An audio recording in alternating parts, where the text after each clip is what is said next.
Malaysia Madani dan salam sejahtera khas buat penonton sekalian. Saya Tibian Nair, anak perempuan Gopala Krishnan. Hos anda kini kembali lagi di Forum Intelek dengan isu yang sedang hangat diperdebatkan iaitu pengajaran dan pembelajaran sains dan matematik dalam bahasa Inggeris atau lebih ringkas dalam PPSMI. Justru sejak program ini diperkenalkan, banyak dari golongan masyarakat yang menganggapnya sebagai jelatang di hulu air. Keluhan para pelajar dan kaum ibu bapa serta guru-guru akan kesukaran melaksanakan program ini menjadi hasil yang didengari oleh pihak kerajaan. Pelbagai persoalan yang lahir semenjak terlaksananya program ini. Namun begitu, faedahnya juga banyak hingga sukar untuk menentukan progres sebenar program PPSMI ini.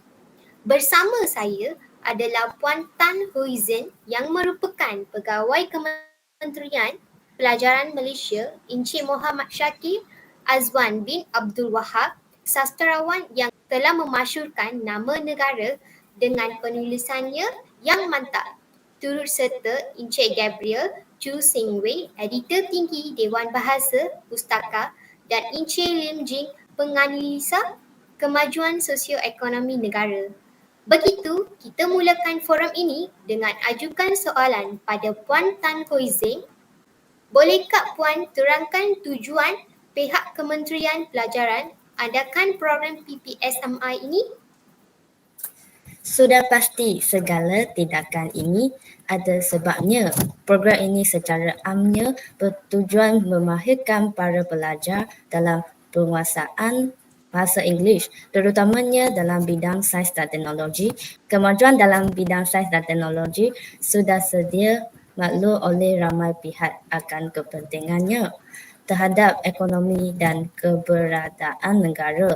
Bagi mendalami ilmu bidang-bidang ini, pelajar haruslah siap untuk berguru dengan yang mahir. Bidang-bidang ini pula didominasikan oleh bangsa Barat, di mana bahasa Inggeris merupakan bahasa pengetahuannya. Demikian, tidakkah kita tunduk pada orang Barat? Bukan begitu. Tidak dinafikan bahasa Inggeris itu bahasa orang Barat. Namun bahasa ini juga telah pun menjadi legal feature di medan antarabangsa serta digunakan meluas, maka sebagai satu langkah memajukan diri dan negara. Pelajar digesa dengan program PPSMI agar mereka dapat menguasai bahasa Inggeris dengan baik. Ya, sememangnya penting untuk kita mempelajari bahasa ilmu. Namun, adakah wajar untuk meneruskan program ini? Mengenai hal itu, saya merasakan ianya tidak wajar Teruskan, Encik. kerana walau bagaimanapun, bahasa Inggeris digunakan dengan meluas dalam bidang sains dan teknologi. Terdapat juga undang-undang yang perlu kita patuhi, bukan? Termaktub sudah lama dalam Akta Pendidikan bahawa bahasa Melayu berfungsi sebagai bahasa pengantar ilmu di Malaysia dan sememangnya bahasa Melayu merupakan bahasa rasmi negara ini. Jadi, seharusnya kita menanamkan ansur cinta akan bahasa Melayu terhadap para pelajar. Apabila pelajar menyukai bahasa Melayu, maka dia sendiri akan berusaha memartabatkan bahasa ini hingga menjadi bahasa penting dalam bidang ilmu serata dunia. Saya setuju dengan Encik Shakir. Bahasa itu menunjukkan bangsa. Hilang bahasa, lenyaplah bangsa. Program PPSMI telah mengalahkan ramai pelajar menggunakan bahasa Inggeris sebagai bahasa pengantar. Bagi menjayakan program ini, guru-guru dan pelajar-pelajar telah sepakat berusaha bersungguh-sungguh demi menguasai bahasa Inggeris. Hasilnya, lama-kelamaan kepentingan bahasa Melayu dilupakan. Martabatnya diletakkan. Ramai yang mengambil mudah akan bahasa Melayu dan hanya menganggap bahawa bahasa ini sekadar untuk lulus peperiksaan. Sungguh, ada kebenarannya. Ramai pelajar kini mengambil mudah akan bahasa Melayu. Bagi mereka, bahasa Melayu perlu dikuasai hanya untuk lulus peperiksaan dan melanjutkan pelajaran ke Menara Gading. Selepas itu, biarlah tunggang langgang bahasa Melayu yang dituturkan asalkan bahasa Inggeris masyhur. Apakah pendapat Encik Gabriel pula?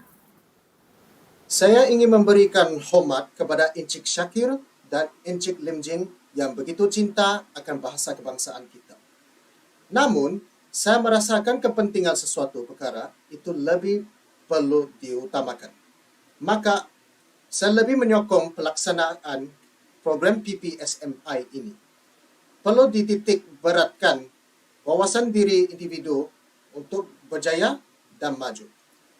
Adakah kita mahu terperuk sebagai jago kampung sahaja?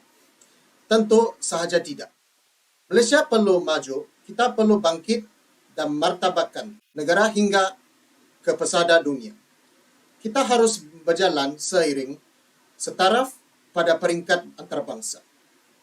Makanya, penguasaan bahasa Inggeris, bahasa kebangsaan inilah yang membolehkan para pelajar tempatan bersaing di peringkat antarabangsa.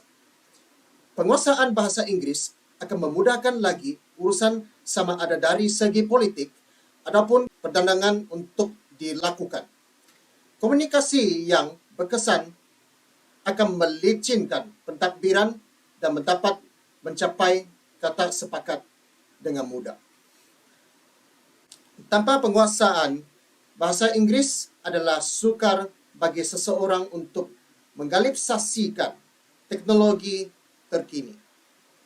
Begitu juga dengan sistem perbankan dengan semakin hari menggunakan teknologi yang berasas bahasa ini.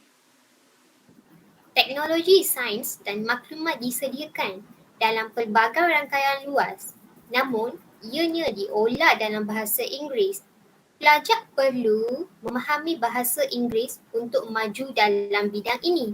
Apakah pendapat kalian? Tidak, Fika. Banyak rujukan kini disediakan dalam bahasa Inggeris. Namun begitu, tidak semestinya bahasa ini sahaja yang boleh membawa kita ke arah kemajuan. Lihatlah negara-negara lain yang begitu maju dalam bidang teknologi seperti Jepun dan juga Korea. Semaju mana pun mereka, tidak pula mereka mengharapkan bahasa Inggeris. Mereka setidaknya setia menggunakan bahasa kebahasaan masing-masing dalam bidang tersebut. Jika ada ilmu lebih yang orang luar ingin pelajari, maka orang tersebutlah yang perlu belajar bahasa mereka. Usaha warga Jepun dan Korea ini boleh kita contohi. Pelajar perlu rajin mempelajari bahasa lain, kemudian menggunakan bahasa Melayu bagi ilmu tersebut. Pihak lain juga perlu bekerjasama. Aktiviti alih bahasa bagi bahan-bahan ilmu ini perlu digiatkan. Demikian, dapatlah kita pula menimba ilmu di samping mementabakkan bahasa Melayu. Ya, benar. Mereka juga mempelajari bahasa Inggeris, tetapi tetap menggunakan bahasa kebangsaan sendiri dalam pengurusan apapun. Dilihat lagi daripada apa yang diperkatakan oleh Cik Sarah, jika aktiviti alih bahasa gap dijalankan, pasti kita sudah setapak gairah memartabatkan bahasa Melayu. Akan tetapi, mana hasilnya? Jika rakyat benar-benar ingin menggunakan bahasa Melayu, pasti usaha sudah dijalankan. Program PPSMI tidak sama sekali merendahkan bahasa Melayu. Terdapat juga pelajar yang cemerlang dalam pelajaran sains dan matematik dalam bahasa Inggeris. Walaupun akhirnya beliau menjadi pencinta bahasa Melayu yang bersyarat di IPT atau mendapat anugerah novelis bahasa Melayu terbaik. Jadi, bukanlah program PPSMI yang merendahkan bahasa Melayu. Sebaliknya, ego pelajar itu yang tidak mahu bertutur bahasa Melayu setelah berjaya yang merentahkannya. PPSMI memang bertujuan untuk menjayakan para pelajar. Namun, pelaksanaannya bagai mendorong pelajar untuk meninggalkan bahasa Melayu untuk berjaya. Apakah pendapat anda, Encik Gabriel? Saya juga merasakan demikian jikalau sudah terang lagi bersuluh bahawa pelajar ego apabila maju dengan bahasa asing. Maka sebaiknya kita majukan mereka dengan bahasa Melayu sahaja. Kemudian, tidaklah menjadi suatu hal jika mereka bangga bahasa Melayu. Apabila program PPSMI dijalankan bagi penguasaan bahasa Inggeris supaya pelajar dapat maju ke peringkat antarabangsa, saya akan menganaktirikan bahasa kebangsaan negara kita sendiri. Program PPSMI bukanlah bertujuan menjalankan maruah bahasa Melayu kita. Pihak kementerian bukannya mengangguk-anggukkan bahasa Inggeris. Bahasa Melayu masih diguna pakai dalam sistem pendidikan. Malah urusan rasmi, kerajaan juga disempurnakan dengan menggunakan bahasa Melayu sebagai pengantaran mengenai kelulusan peperiksaan seperti SPM pula. Bagi melayakkan diri ke IPT, pelajar bukan sahaja perlu lulus tetapi mesti mendapat kepujian dalam mata pelajaran bahasa Melayu. Ini juga merupakan bukti bahawa pihak kerajaan masih menjadikan bahasa Melayu jati diri rakyatnya. Wah, bersemangat sekali Puan Tan Huizin ya. Demikianlah kepelbagaian pendapat yang dikemukakan tentang isu PPSMI ini. Dengan ini, sampailah kita ke penghujung forum perbincangan kita. Ribuan terima kasih atas kerjasama semua dalam menjayakan forum kita kali ini. Kita bertemu semula minggu depan dengan isu yang lebih hangat-hanya di forum Intelek. Terima kasih. Terima kasih. Terima kasih.